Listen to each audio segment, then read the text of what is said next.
고린도후서 1장 1절에서 11절의 말씀을 가지고 힘든 하루를 살아갈 힘 주소서, 힘든 하루를 살아갈 힘 주소서라는 말씀의 제목으로 이 시간 우리가 함께 은혜를 나눕니다. 우리가 살아가는 우리의 삶은 지금 너무나도 힘에 부칩니다. 많은 어려움 중에 있습니다. 코로나의 상황이 또 오미크론의 확산세가 더욱더 확산이 되면서 모든 우리의 삶이 위축이 되고 우리의 마음과 우리의 행동 모든 것까지도 위축되고 있는 그러한 사정 속에 삶에 살아가는 환경과 상황은 더 뚜렷이 나아지는 것이 없이 오직 힘이 들고 어려움만 더해가고 있습니다. 이러한 이때에 우리는 이 어려움 앞에 우리는 어떻게 살아야 되는가? 오늘 본문은 우리에게 그 삶에 있어서 대답을 또 대안을 우리에게 가르쳐 주고 있습니다. 여러분, 이 고린도 후서는요, 이 사도 바울이 고린도 교회, 고린도 전서에 보게 되면은 고린도 교회에 여러 가지 문제가 있었어요. 그 문제에 대한 대답을 바로 사도 바울이 디모데에게 고린도 교회 교인들에게 답안을 가르쳐 준 거예요. 문제에 대해서. 그 문제에 대한 답은 무엇이냐? 주 안에서 서로 사랑할지니라. 그리고 나서 이 분쟁에 대해서 이 사도 바울이 이 고린도후서가 바로 있어서 금방 바로 쓰여진 것이 아니라 잠시 시간 틈이 있었습니다. 그 틈이 있다는 것은 이 사도 바울이 이 고린도 교회를 개척하고 그 교회의 모든 성도들 그 누구보다 사랑하고 아끼고 보살폈는데, 오히려 이 고린도 교회 교인들은 사도 바울의 그 사도의 정당성에 대해서 의구심을 품고 오히려 좀 논란을 일으키고 사도 바울의 마음을 아프게 하는 일들이 많았습니다. 그래서 사도 바울에게 반역을 하고 사도 바울의 말을 거스리는 일들이 생기게 됩니다. 그래서 이 사도 바울이 이제 이 사도 바울이 고린도 후서는 바로 자신의 어떤 변호를 또 자신의 삶 속에 환난을 거치면서 이러한 일들을 쓰기 전에 먼저 고린도 전서와 고린도 후서 사이에 한 번 더 사도 바울이 이번에는 디도에게 편지를 쓴 거예요. 그래서 그 편지가 바로 어떤 내용이냐? 이 고린도 교회 교인들의 문제점에 대해서 바로 사도 바울이 강하게 책망하고 강하게 또 경계하는 그러한 말씀으로 편지를 썼어요. 그래서 디도가 이 편지를 받고 이제 이 고린도 교회 교인들에게 사도 바울의 서신을 알리게 됩니다. 그런데 뜻밖에도 고린도 교회 교인들이 모두가 그 사도 바울의 서신 그 뜻을 읽고 나서 그들이 사도 바울의 마음을 헤아리고 알고 모두가 회개하게 되었습니다. 그래서 이러한 사실을 이 디도가 다시 사도 바울에게 와서 재차 알리는 거예요. 그러니까 사도 바울이 어때요? 강하게 책망하고 강하게 경계하고 심판했던 그 마음이 이 고린도 교인들이 얼마나 잘 받아들일 수 있었을까 생각하면서 마음이 또 아픈 거예요. 왜 그러잖아요. 너무 따끔하게 혼내고 따끔하게 잘못을 꾸짖고 나면은 그냥 마음이 편하던가요? 아니잖아요. 마음이 아프잖아요. 그러니까 이 사도 바울이 그 마음이 좀 그래서 다시 재차 고린도 교회 교인들에게 편지를 쓰는데, 이번에 편지를 쓴 것은 자신의 어떤 그동안 논란이 일었던 사도 바울은 예수님의 직계제자가 아니다. 예수님의 12제자 직계제자가 아니다. 그러니까 사도 바울이 전하는 복음은 가짜 복음이다. 이러는 논란 속에 이 사도 바울이 자기는 예수 안에서 하나님의 뜻대로 부르심을 받은 사도로서의 입증을 말하고 있고, 자신이 전하는 복음은 예수 그리스도의 복음의 진리임을 밝히면서 그 고린도 교회 교인들에게 또 이와 같이 위로와 또 모든 권면을 하고 있는 말씀인데, 그 자신이 그 복음을 전하면서 수많은 환난을 당하게 되는데, 그 환난 속에서 하나님이 부어주셨던 위로와 하나님이 환난 속에서 부어주셨던 은혜를 그 경험한 것을 자기 간증적으로 고백하고 있어요. 그래서 고린도전서에 비해서 고린도전서는 고린도 교회 교인들의 문제점에 대한 사도 바울의 답변이라고 한다면, 서신이라고 한다면, 고린도후서는 사도 바울이 자신의 어떤 변호성과 그 다음에 환난에 대한 그런 위로의 말씀을 전하고 있는 것을 보게 됩니다.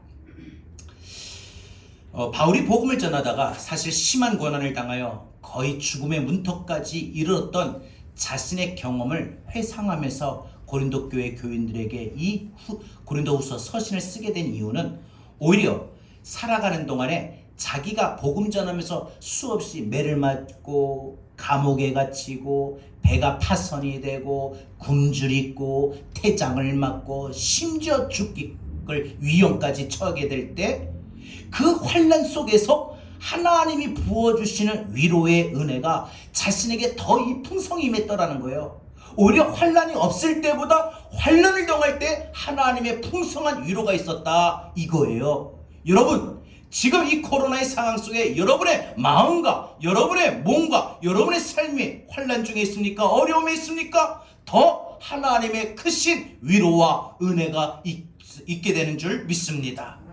성도가 사실 예수 그리스도를 믿고 따른다는 것은 곧 그분이 주시는, 우리 예수님이 주시는 구원과 축복뿐만 아니라 그분으로 말미암는 고난과 핍박도 아울러 받게 된다는 것을 의미합니다. 그래서 우리는 이 환난을 당할 때 어떻게 생각을 해야 될까? 특히 매일 하루하루의 삶을 바라볼 때 내 삶이 특히 왜 이렇게 고난 중에 있을까? 왜 이렇게 환난 중에 있을까? 여러분, 참 의문이 많을 때가 있어요. 내가 이렇게 기도하고 내가 열심히 주님을 섬기고 내가 열심히 주의 은혜를 사모하는데 왜 나에게는 재정적으로, 질병으로, 가정으로, 또한 자녀로, 직장으로, 생활로, 몸으로, 마음으로 왜 이렇게 나에게는 유독 다른 사람들보다 더 많이 환난을 겪어야 되는가? 왜 나에게는 이렇게 많은 고난과 어려움이 오는가? 거기에 대한 답변은 오늘 사도 바울이 말하고 있는 것처럼 9절에 보니까 우리가 환난이 없으면 자신을 의지하고 살기 때문에 그래요. 그래서 환난을 통해서, 환난을 겪어서, 어려움을 겪어서 내가 내 자신을 의지하지 않냐고 오직 죽은 자를 다시 살리시는 하나님만 의지하게 하심이라. 이 말씀처럼 우리에게 환난을 겪게 하신다는 거예요. 여러분, 우리가 인생을 살면서 환난을 당할 때가 있는데, 어려움을 당할 때가 있는데, 이 어려움 속에서 우리는 어떻게 생각해야 되느냐? 그냥 그 주어진 상황과 환경이 마냥 어렵고 내 몸과 마음이 마냥 아프고 힘드니까 좌절해야 되느냐? 그렇지 않습니다. 왜냐? 어려움은 때때로 도약할 수 있는 발판이 되기 때문이에요. 내가 그 어려움 때문에, 환난 때문에 그동안 나만 의지하고 내 중심으로 살아왔던 내 믿음의 부족한 모습이 환난을 통해서 죽은 자를 다시 살리시는 하나님을 바라보며 죽은 자를 다시 살리시는 하나님을 의지하기 때문에요. 하나님, 죽은 자도 다시 살리신 하나님. 내 삶이 죽을 것 같은 상황이고 내 마음이 죽을 것 같은, 내 삶이 죽을 것 같은 상황이지만 그런 죽을 것 같은 나도, 죽은 자도 살리신 하나님이 죽을 것 같은, 아직 죽진 않았지만 그래도 죽을 것 같은 나도 당연히 살리실 줄로 믿습니다. 그렇게 하나님을 바라보고 하나님만 의지하게 하기 위함이다 라는 거예요. 여러분, 그래서 어려움이, 환난이 우리가 지금은 힘들지만 돌아보면은, 지나고 보면은 그 환난과 어려움을 통해서 우리의 믿음이 더 단단해지고 더 우리의 믿음이 성장하게 되는 것입니다. 영국의 유명한 생물학자 알프레드 윌리스가 이 나비가 고치에서 나오는 광경을 관찰했어요. 이 나비들이 고치에서 나올 때 아주 몸을 비비대면서 힘들게 비비대며 심한 막 경련을 일으키면서 필사적으로 구멍을 뚫고 나오는 것을 보고서 고치 하나의 구멍을 이렇게 크게 만들어준 거예요. 왜? 좀 쉽게 나오도록.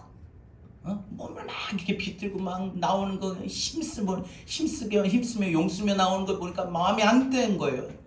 근데 얼마 후에 보니까 이 고치에서 힘들게 나온 나비들은 한참 푸석푸석거리다가 공중으로 싹 날아가지만 구멍을 뚫어줘가지고 아무런 고통 없이 그 뚫어진 구멍으로 나온 나비는 푸드덕 거리다가 그냥 끝내 날지를 못했다는 거예요.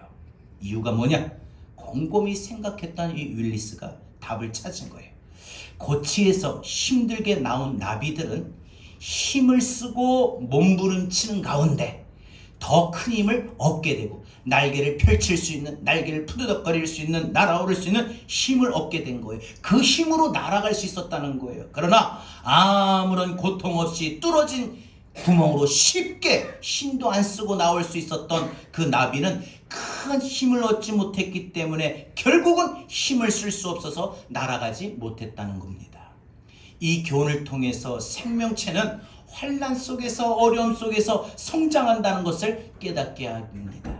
그러나 일반적으로 환난에 대해서 모든 사람들의 받아들이고 생각하고 이해는 뭐냐? 긍정적이고 좋은 게 아니라 부정적이에요. 다들 싫어해요. 다들 힘들어해요. 왜냐? 환난을 하나님의 징계라고 생각하기 때문에. 성경에 보면 이와 비슷한 생각을 가진 사람들이 누구 나오냐? 욥의 친구들이에요.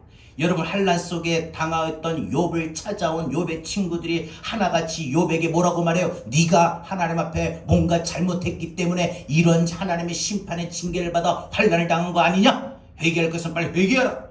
욥이 범죄했기 때문에 환난을 당하게 된 거다. 이렇게 말을 하는 거예요. 환난은 여러분 인생의 과정이에요.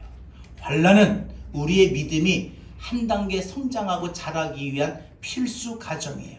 욥기서 42장 12절에 여호와께서 욥의 말년에 욥에게 처음보다 더 복을 주시니라고 했습니다.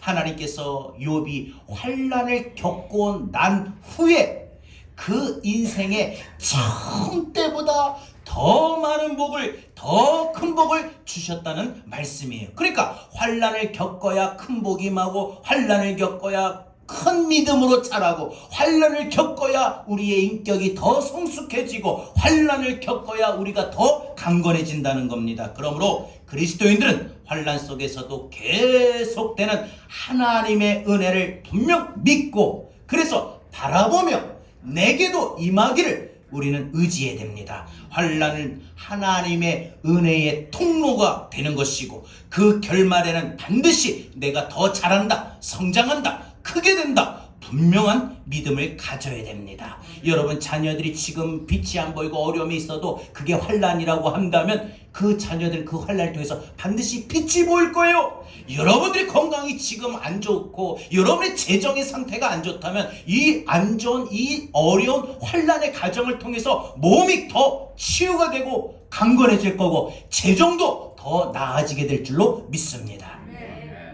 그러면 우리가 환난 속에서 주어진 하나님의 은혜가 무엇인가? 특히 힘든 하루를 살아갈 힘을 우리에게 하나님이 베풀어 주신데 그 은혜, 그 힘이 무엇인가? 몇 가지만 여러분들과 함께 생각해 봅니다. 첫 번째, 환난 속에서 주어지는 하나님의 은혜. 힘든 하루를 살아갈 우리에게 주시는 힘은 자신을 돌아보게 해주는 겁니다.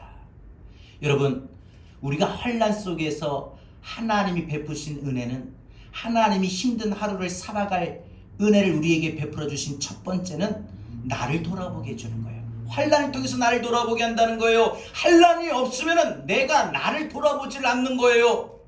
여러분, 전도서 7장 14절 성경 우리에게 이렇게 말합니다. 형통한 날에는 기뻐하고 공고한 날에는 되돌아보라 라고 말합니다. 마음이 공고하고 삶이 공고할 때 모든 자신의 삶을 한번 돌아보는 거예요. 자신이 말했던 거, 자신이 생각했던 거, 자신이 행동했던 거, 자신이 살아왔던 삶을 돌아보는 거예요. 사람은 자기 인생이 이렇게 공고해지면은 자신을 되돌아보게 됩니다. 바로 이 자기 자신을 되돌아보는 것이 환난 속에, 공고함 속에 우리에게 주어지는 하나님의 첫 번째 은혜라는 거예요. 힘든 하루를 살아갈 때 우리에게 주시는 첫 번째 힘이 뭐냐? 나를 돌아보게 하는 거예요. 일반적으로 사람들의 삶의 형통함을 누릴 때 오로지 장밋빛 미래만이 유일한 관심사로 이제 나는 잘 되겠지, 탄탄대로겠지 하며 자신의 나아갈 방향, 그 모습만 보기 때문에 오직 그 초점이, 그 시선이 자기에게 주어졌어요. 그래서 주변 사람들에게 눈총을 받기도 합니다. 그러나 그 인생도 환란이 오면 달라져요. 그 인생에 어려움이 오면 달라져요. 자기의 삶에 무슨 문제가 있는지, 내가 왜 뭐가 문제일까 깨닫게 됩니다. 그래서 회개할 것은 회개하고 부족한 것은 채우게 됩니다. 창세기 42장에 보면은요, 요셉을 애굽에 팔아먹은 요셉의 형들이 요셉을 다시 이와 같이 애굽에 양식을 구하러 갔다가 만나게 되는 내용이에요. 요셉은 양식을 구하러 온 이 형들을 한눈에 알아봤지만 요셉은 자기들이 팔아먹은 동생 요셉이 애굽의 총리가 되었으리라고는 꿈에 생각지도 못하고 알아보지도 못했다는 거죠. 요셉은 형들에게 양식을 주고 유일한 자신의 어머니와 같은 동생 베냐민을 형들이 다시 올 때까지 형제 중에 한 명은 옥에 갇혀 있어야 된다.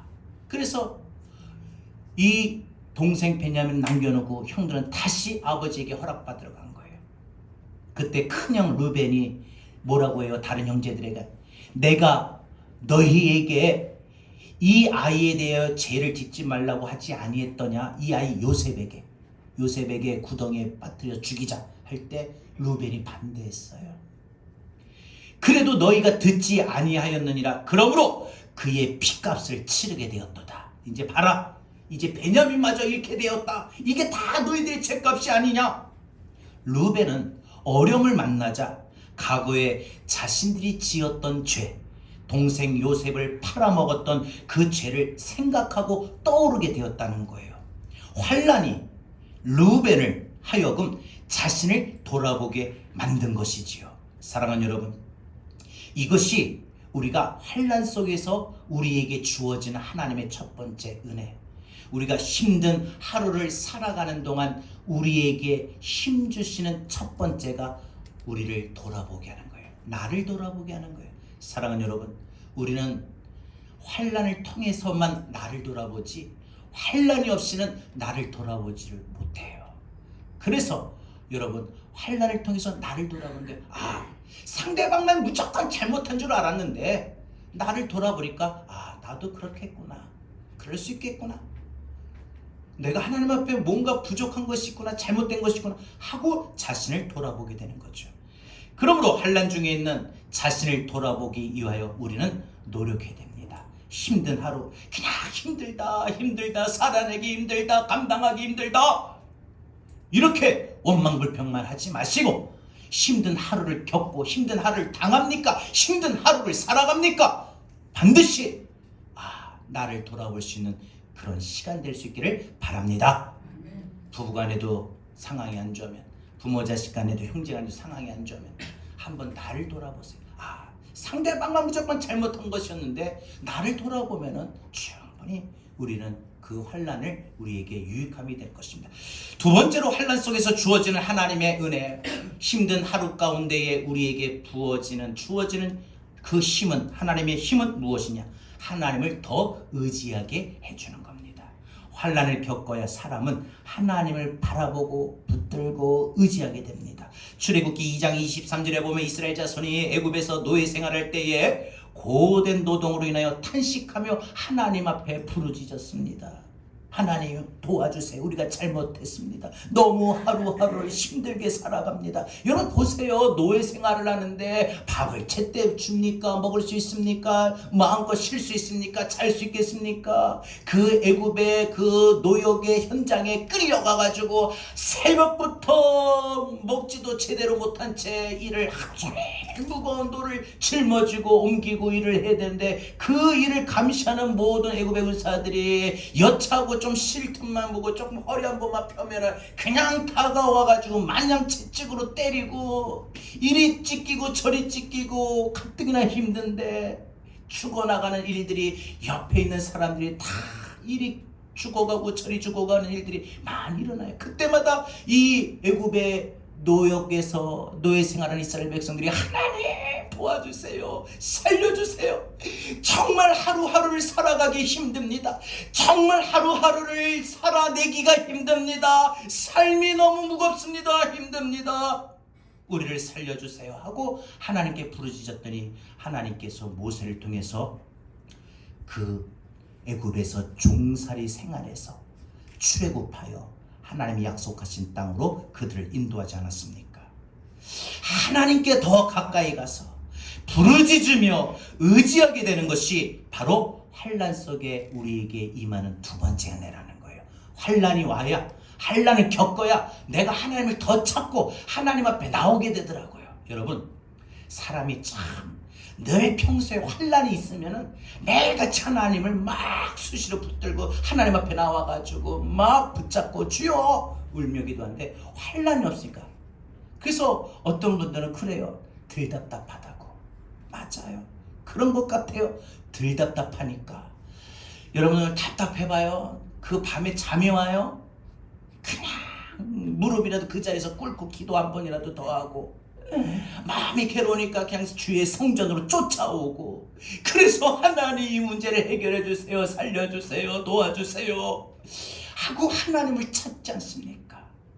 여러분, 우리가 힘든 하루를 보낼 때 하나님이 우리에게 주시는 힘은 주의 보좌로 나오게 하는 은혜입니다. 어린아이들 보면은 아주 재미있게 놀 때는요, 부모를 생각하지 않아요. 애들 보세요. 애들 그 실내 놀이터에서 니네 30분만 놀아. 엄마 어디가? 엄마 어떻게 해? 나 안 들어갈 거야. 이랬던 애가 가가지고 금방 애들 사귀고 금방 놀이하는 것에 재밌었면요, 엄마 어디가? 했던 애도요, 엄마 좀 이따가 와. 그리고 그 놀이에 빠져 엄마를 잊어버립니다. 엄마를 생각하지 않다가 그러다가 갑자기 어려운 일이 있고 위험한 일 만나면 갑자기 놀다가 부딪혔다든지 다쳤다든지 넘어졌다든지 이러고 하면은 어떻게 해요? 금방 엄마 하고 부모를 찾아요. 하나님의 백성들도 마찬가지입니다. 환난이 오면은 우리가 하나님을 찾고 하나님께 기도하고 하나님을 더욱 의지하게 됩니다. 그거에 우리 영적인 본능이고 본성이에요. 왜? 힘들고 어려우면 하나님을 찾아요. 아무리 하나님을 안 찾던 사람들도요, 환난이 오니까 하나님을 찾아요. 하나님 도와주세요, 도와주세요. 여러분, 이것이 환난 속에서 임하는 하나님의 은혜입니다. 그래서 야고보서 5장 13절에 성경 우리에게 이렇게 말을 합니다. 너희 중에 고난당하는 자가 있느냐? 그는 기도할 것이요 라고 했습니다. 시편 50편 15절에서 뭐라고 말합니까? 환난 날에 나를 부르라. 내가 너를 건지리니 네가 나를 영화롭게 하리로다 라고 했습니다. 환난 중에 있는 사람들은요, 바로 하나님을 더 의지해야 됩니다. 그래서 힘든 하루를 살아갈 때 우리 하나님이 우리에게 살아갈 힘 두 번째 주시는 거는 하나님 의지하는 거예요. 아까도 제가 서두에서 말씀드렸듯이 우리가 환난 당할 때 우리 성도들 중에 우리 가운데 고난을 많이 받고, 그래서 왜 나만 이렇게 고난이 많느냐, 왜 나만 겪어야 되느냐고, 왜 나만 고난을 받아야 되냐고 하는 생각하시는 분들은 나 자신을 의지하지 않고 죽은 자를 다시 살리시는 하나님을 의지하게 위해서 하나님 우리에게 환난을 허락하시는 거예요. 세 번째로, 환난 속에서 주어진 하나님의 은혜는, 환난 속에서도 주어진 하나님의 은혜는 힘든 하루를 살아갈 때 우리에게 주시는 힘. 세 번째는 하나님 뜻에 순종하게 해주는 겁니다. 하나님의 뜻에 순종하게 해주는 겁니다. 시편 기자는 시편 119편 67절에 뭐라고 말을 하고 있느냐? 고난 당하기 전에는 내가 그릇 행하였더니 이제는 주의 말씀을 지키나이다. 고난이 없었을 때, 환난이 없었을 때는 자신이 말씀대로 살지도 않았어요. 말씀을 지키지도 않았어요. 말씀이 마음에 와닿지도 않았어요. 그러나 고난을 당하고 환난을 당하니까 말씀이 마음에 와닿고 그 말씀을 바라보고 그 말씀 붙들고 그 말씀대로 살더라는 겁니다. 71절에서 보면은 고난 당한 것이 그래서 내게 유익이라. 그러고 보면 참 환난이 내가 마냥 무너뜨리기 위한 그런 하나님이 허락하신 것이 아니라 돌아보면은 그 고난 자체가 내게 유익이었구나. 이로 말미암아 내가 주의 율례를 배우게 되었나이다. 내가 주의 말씀, 주의 뜻을 깨닫게 되었다는 거예요. 알게 되었다는 거예요. 여러분, 하나님의 말씀과 하나님의 율례와 하나님의 뜻을 찾게 되는 것이고 순종하게 되는 것이 무엇이냐? 바로 환난 속에 임하는 하나님이 부어주시는 세 번째 은혜. 우리가 힘든 하루를 살아갈 때 우리에게 주시는 세 번째 힘이 뭐냐? 바로 하나님의 뜻에 순종하게 하는 거예요. 순종. 환난을 통해서 순종해지는 거예요. 순종의 사랑, 환난이에요. 환난. 여러분, 아브라함이 그토록 이삭을 바치라고 할 때도 가감없이 그 독자들 이삭을 바칠 수 있었다는 것은, 여러분, 아브라함의 믿음의 위대성만 생각하는데 그것도 맞지만 동시에 아브라함은 순종을 배웠던 거예요. 순종의 사람이었기 때문에 여러분, 이 환난 속에서도 하나님의 뜻을 찾고 하나님의 말씀에 순종했던 겁니다. 사람들에게 환난이 오는 이유는 여러 가지입니다. 그러나 환난이 끝난 후에 오는 결과는 딱 하나예요. 자, 다시 한번요. 우리 각자가 삶이, 환경이, 상황이 다 다르기 때문에 환난이 뭐 때문에 오느냐? 다 여러 가지예요. 어떤 분은 가정 때문에, 자식 때문에, 건강 때문에, 직장 때문에, 물질 때문에, 마음 때문에, 신경 때문에, 여러 가지, 믿음 때문에, 사람 때문에, 여러 가지 각자의 상황 속에 환난이 여러 가지로 올 수가 있어요. 또 여러 가지 종류의 환난도 있어요. 그러나 환난을 겪고 나서 환난이 끝난 후의 결과는 모든 사람들이 한 가지밖에 없어요. 곧 하나님의 뜻에 더 순종하게 되더라는 거예요. 환난을 겪고 나서야 내가 더 하나님의 뜻에 이전보다도 순종하게 되더라는 거죠. 인생사가, 그죠? 하나님의 뜻에 달려있다는 것을 깨닫기 때문에 내 방법대로, 내 생각대로, 내 힘대로 살아갈 게 안 되는구나. 내 힘대로 막 자녀를 키우고 직장을 생활하고 가정을 꾸려볼고 막 이렇게 계획을 짜본데 내 힘대로 안 되는구나. 여러분, 맞지 않습니까? 여러분, 살아가는 여러분의 인생사가 어디 마음대로 됩니까? 나는 병원에 안 가길 원하는데 내가 살다 보면 병원에 어디 안 갈 일이 있습니까?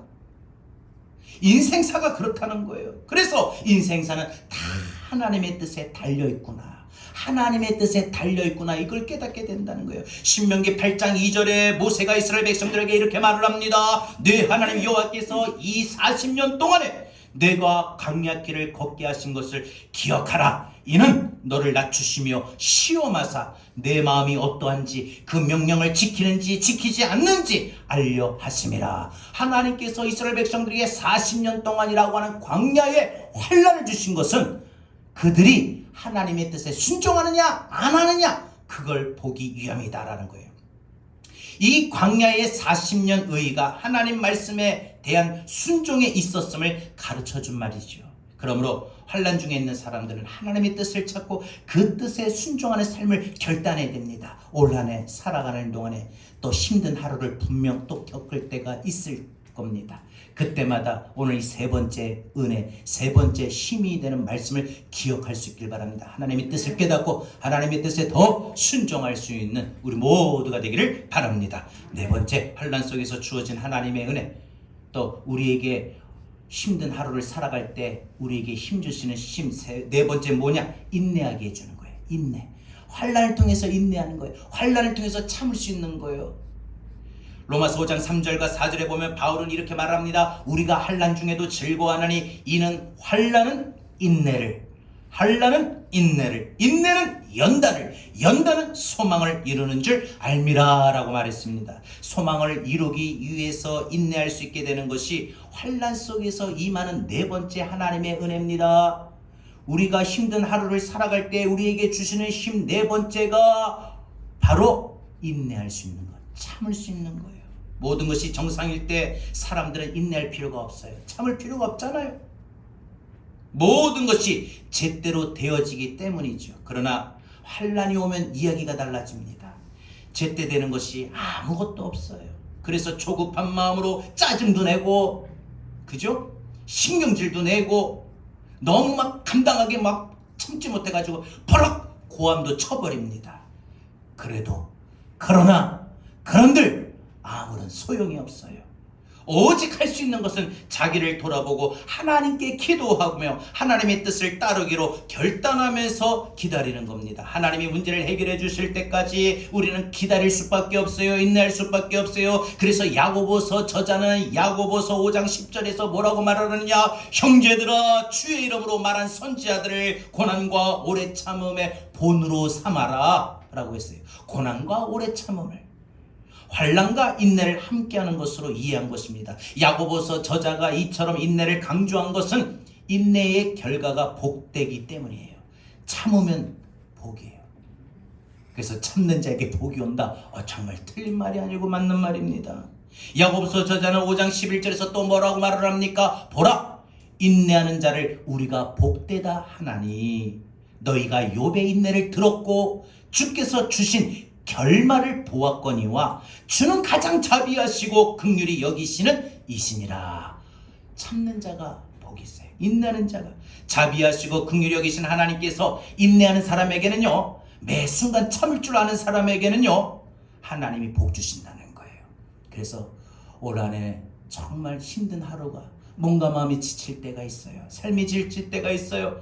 그때 여러분 포기하고 멈추지 마시고 조금만 더 참으세요. 내가 그럴 힘이 빠져버리면 주의 도우심을 구하세요. 주여, 지금 내가 참아야 되는데 그러지 못해요. 참을 수 있게 해주세요. 모든 상황도 때가 될 때까지. 또 마음에 분노와 짜증과 원망과 불평이 막 솟아서 내 마음의 기쁨과 평안이 깨어질 때, 그때도 하나님 막 이런 불같은 마음이 올라오는데 이 불같은 마음을 하나님 억누르고 참게 해주세요. 참게 해주세요. 참게 해주세요. 여러분, 환난 중에 있는 사람은 그래서 인내합니다. 인내해야 되고요. 마지막 5번째 짧게요. 환난 속에서 주어지는 하나님의 은혜 5번째, 힘든 하루를 살아갈 때 우리에게 주시는 5번째 힘은 무엇이냐? 다른 사람을 위로할 수 있게 해주는 겁니다. 다른 사람을 위로할 수 있게 해주는 거예요. 여러분, 환난을 겪어본 사람이 환난 당한 자의 심정을 아는 거예요. 오늘 본문 3절에서 바울은 하나님을 예수 그리스도의 하나님이시오, 자비 하나님이시오, 모든 위로의 하나님이시다라고 말했습니다. 그리고 4절에 보면은 위로의 하나님이신 이유에 대하여 이렇게 설명합니다. 우리의 모든 환난 중에서 우리를 위로하사 우리로 하여금 하나님께 받는 위로로서 모든 환난 중에 있는 자들을 능히 위로하게 하시는 이로다. 우리가 환난을 통해서 하나님의 위로를 받아가지고 그 어려운 가운데 하나님의 위로로 내가 이겼구나. 그래서 내가 살다 보면 그걸 경험했기 때문에 내가 또 살다 보면 환난을 당한 자들을 보면은 찾아가서 위로해 줄 수가 있는 거예요. 여러분, 보니까 저도 병원에 딱 제가 태어나서 한 번 입원해 봤는데, 입원해 보니까 먼저 입원한 고참들이, 선배들이 뭐라고 말을 해요? 자기 쫙 이야기를 해줘가지고 이제 뭐 밥 먹는 것부터, 그 다음 치료 과정, 그 다음에 의사가 언제 회진 도는 거, 그 다음에 언제 며칠 걸릴 거다, 그리고 며칠 있으면 태어날 거다, 다 정확하게 이야기를 해줘요. 그죠? 신기하지요? 왜? 자기 경험이거든요. 아는 거예요. 그다음에 그 아픈 걸 보면은 아프다는 걸 알아요. 환난을 당해서 하나님의 위로를 받은 사람은 내 사랑하는 사람이든 내 옆에 누구든 간에 환난 당하고 힘들어할 때 내가 그 사람을 위로할 수가 있어요. 아픈 사람에게는 아파본 사람이 위로할 수 있어요. 슬픈 사람은 슬퍼본 사람만이 위로할 수가 있어요. 여러분, 우리로 하여금 하나님께 받는 그 위로, 바울은 바로 그래서 환난 중에 있는 모든 사람을 위로하고 하나님으로부터 받는 그 위로로 환난 중에 있는 다른 사람을 위로하게 한다라고 했어요. 오늘 본문 6절에서 이것을 보다 더 구체적으로 확실하게 명확하게 말합니다. 우리가 환난을 당하는 것도 너희가 위로와 구원을 받게 하려는 것이요. 여러분, 우리가 환난 당하는 거 뭐예요? 구원을 받고 위로를 받으려고. 우리가 환난을 당하는 게 구원받고 위로받으려고. 우리가 위로를 받는 것도 너희가 위로를 받게 하려는 것이라. 이 위로가 너희 속의 역사에 우리가 받는 것 같은 고난을 너희도 견디게 하느니라. 이것은 하나님의 백성이 환난을 당하는 이유가 다른 사람을 위로하고 그들로 하여금 환난을 잘 견딜 수 있도록 해주는 것이라고 말합니다. 그렇습니다. 다른 사람을 위로할 수 있게 해주는 것이 환난 속에서 임하는 하나님의 5번째 은혜고, 힘든 하루를 살아갈 때 우리에게 주시는 5번째 힘이 뭐냐? 내가 위로받는 것이 물론이거니와 다른 사람을 위로해 줄 수 있는 위로자가 되는 거예요. 우리나라 속담에 가부서러움은 호랍이 간다고 했습니다. 환난을 당해본 사람이 환난 중에 있는 사람의 아픔을 알 수 있기 때문이죠. 그러므로 환난 중에 위로를 경험한 사람은 그 하나님의 위로로서 다른 환난 중에 있는 사람들을 위로해 줄 수가 있는 것입니다. 이처럼 환난 속에서도 자기 자신을 돌아보게 해주는 은혜가 임합니다. 하나님을 더욱더 의지하게 해주는 은혜가 임합니다. 하나님께 순종하게 해주는 은혜가 임합니다. 인내하게 해주는 은혜가 임합니다. 다른 사람들을 위로할 수 있게 해주는 은혜가 임합니다. 사랑하는 여러분은 환난을 어떻게 이해하며 받아들이십니까?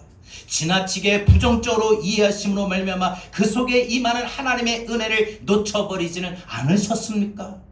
성경은 분명히 환난 속에서 하나님의 은혜는 계속된다고 가르치고 있습니다. 자기 자신을 돌아보게 해주고 하나님을 더 의지하게 해주고 하나님의 뜻에 순종하게 해주고 인내하게 해주고 다른 사람들을 위로할 수 있게 해준다는 것입니다. 이것이 하나님이 환난 속에서 우리에게 베풀어 주시는 은혜요, 더 나아가 힘든 하루를 살아갈 때 우리에게 살아갈 힘이 되는 것입니다. 사랑하는 여러분의 삶 속에 올 한 해도 살아내기에 힘겨운 하루가 있을 것입니다. 감당하기에 버거운 하루를 만나게 될 것입니다. 살아가기에 두려운 하루가 될 수도 있습니다. 순종하기에 무거운 하루가 될 수 있습니다. 그러나 온 마음 다해서 하나님 바라보고 의지해서 하나님의 은혜가 여러분의 마음과 삶에 임하여 힘든 하루를 하나님이 부어주시는 힘으로 살아갈 수 있는 우리 모두가 될 수 있기를 주의 이름으로 축원합니다. 우리 함께 오늘 하루의 은혜 이 찬양 뜻을 생각하며 부르고 기도합니다. 살아내기에 힘겨운 하루, 가사 뜻을 생각합시다. 감당하기에 버거운 하루, 삶에 힘겨워, 여전히 힘겨워, 삶에 힘겨워, 여전히 힘겨워, 내 주님께 온 맘 다해 주만 의지합니다. 온 맘 다해 주만 의지합니다. 살아가기에 두려운 하루, 살아가기에 내 삶을 돌아봅시다. 그리고 내 삶을 내가 스스로 공감합시다. 그리고 이 찬양의 가사를 느껴봅시다. 그리고 하나님 앞에 구하며 기도하는 마음으로 찬양합시다. 하나님의 따뜻한 위로가 여러분 마음에 임할 겁니다. 하나님이 환난에 갇혔던 여러분의 마음을 만져주실 겁니다. 위로해 주실 겁니다. 온 마음 다해 주만 바라보. 다시 부를까요? 다시 처음부터. 살아내기에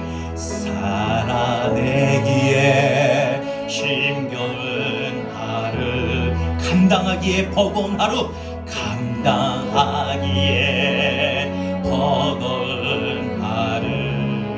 삶에 힘겨워, 여전히 힘겨워, 내 주님께 온 맘 다해 주만 의지합니다. 살아가기에 두려운 하루,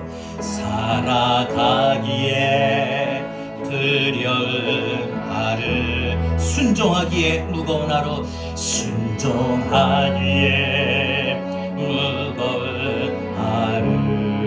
나의 힘 다해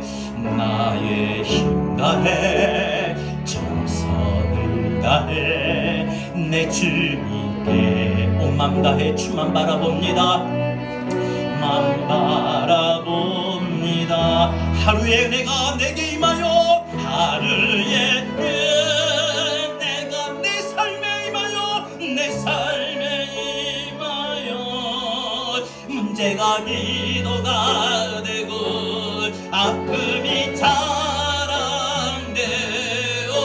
하나님의 사랑 드러나게 하소서. 나를 구원하시 그 사랑 하루의 은혜가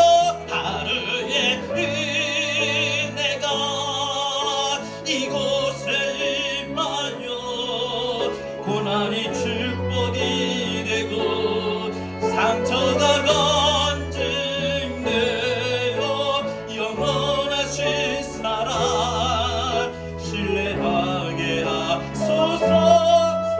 하루를 살아갈 힘 주소서. 주소서. 하루의 은혜가 내 삶에 임하여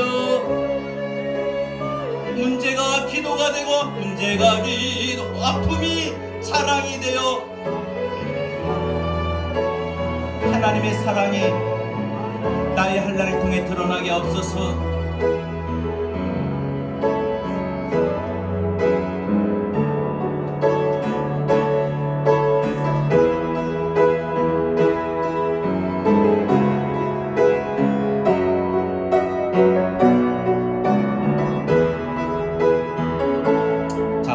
말씀 붙들고 함께 기도합시다. 하루의 은혜가 우리에게 임하게 해달라고 힘든 하루를 버티고 견디며 살아갈 수 있는 환난 속에서 부어주는 하나님의 은혜가 우리에게 있게 해달라고 우리 다같이 우리 주신 말씀 붙들고 하나님 찾읍시다.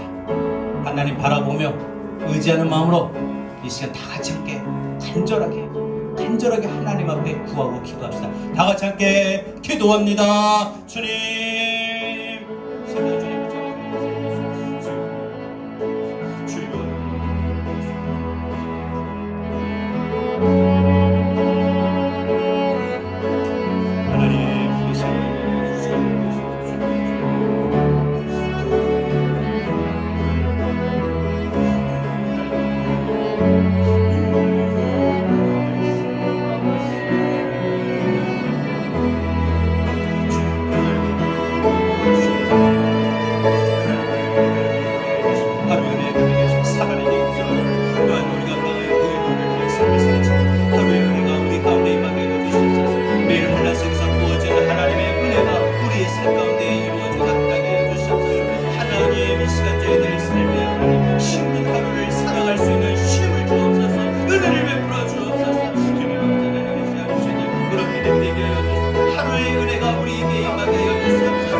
힘든 하루를 살아갈 수 있는 그 힘을 우리에게 주시옵소서.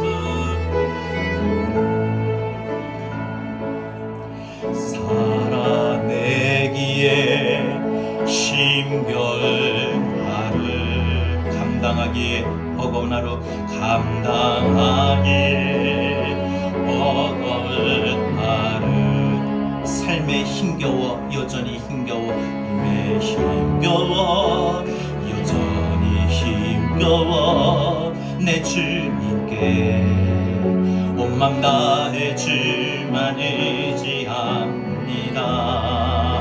살아가기에 두려운 하루 살아가기에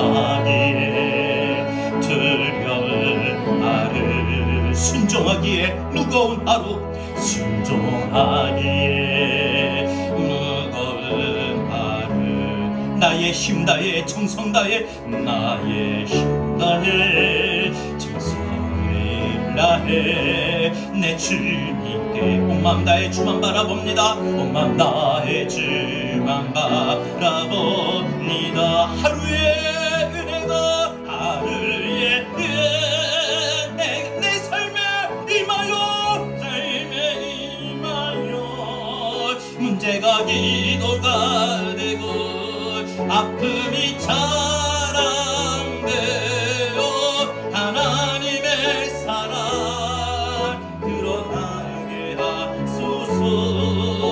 나를 구원하시 그 사랑 하루의 은혜가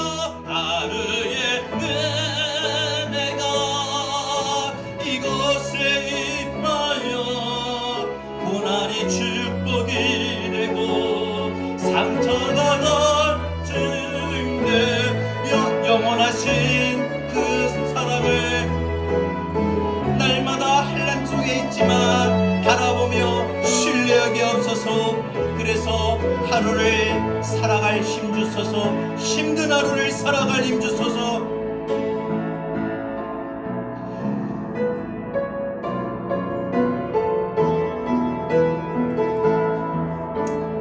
하나님 감사합니다. 오늘 우리가 이 땅에 살아가는 우리의 삶이 환난으로 인하여 정말 살아내기에 힘겨운 하루를 보내고 있습니다. 감당하기에 버거운 하루를 보내고 있습니다. 삶의 힘겨움은 여전히 매일 그 다음 날도 그 다음 날도 여전히 힘겨워하고 있습니다. 정말 살아가기에 이제는 두려운 하루가 될 때가 있고 하나님의 말씀을 알지만 내 상황과 내 마음이 너무나도 힘들어 순종하기에 참 그 말씀이 무겁게 느껴지는 하루가 될 때가 있고 정말 하루하루의 삶이 몸과 마음이 지쳐가며 어려움 중에 놓일 때가 많이 있습니다. 그러나 오늘 말씀 붙들고 우리가 온 맘 다하여 주님만 의지하기를 원합니다. 온 맘 다하여 주님만 바라보길 원합니다. 주께서 우리에게 베풀어 주시는 주의 은혜가 우리의 삶에 임하게 하여 주시옵소서. 그래서 우리의 문제가 기도가 되게 하시고 우리의 아픔이 간증이 되고 자랑이 되게 하여 주시옵소서. 하나님, 우리의 삶 가운데에 하나님의 크신 은혜가 우리에게 임하게 하여 주시옵소서. 하나님의 환난 속에 베풀어 주시는 은혜, 힘든 하루를 살아갈 때 우리에게 주시는 힘, 우리 자신을 돌아보게 해주며 하나님을 더 의지하게 하며 하나님의 뜻에 순종하게 하며 인내하게 하며 다른 사람들을 위로할 수 있게 하는 이 5가지의 은혜, 5가지의 힘을 우리에게 부어 주시옵소서. 하루하루 힘겹지만 버겁지만 충분히 살아내기에 충분히 감당하기에 우리에게 매일 하루의 은혜를 베풀어 주옵소서. 이제는 우리 주 예수 그리스도의 은혜와 하나님 아버지의 극진하신 사랑하심과 보혜사 성령님의 감화 감동 내주 교통하신 은혜가 환난 속에 힘든 하루하루의 삶을 살아가지만 힘든 하루에도 살아갈 힘을 부어주실 하나님의 은혜를 바라보며 하나님을 의지하며 살아가기를 다짐하는 우리 사랑하는 모든 권속들 머리 위에, 우리 성도들 모든 삶과 가정 위에, 우리 교회와 한국교회 이 땅의 모든 그리스도인들 머리 위에, 대한민국 우리나라 우리 민족 나아가 전세계 열방까지 위에 이제로부터 영원토록 함께 있을지어다. 아멘.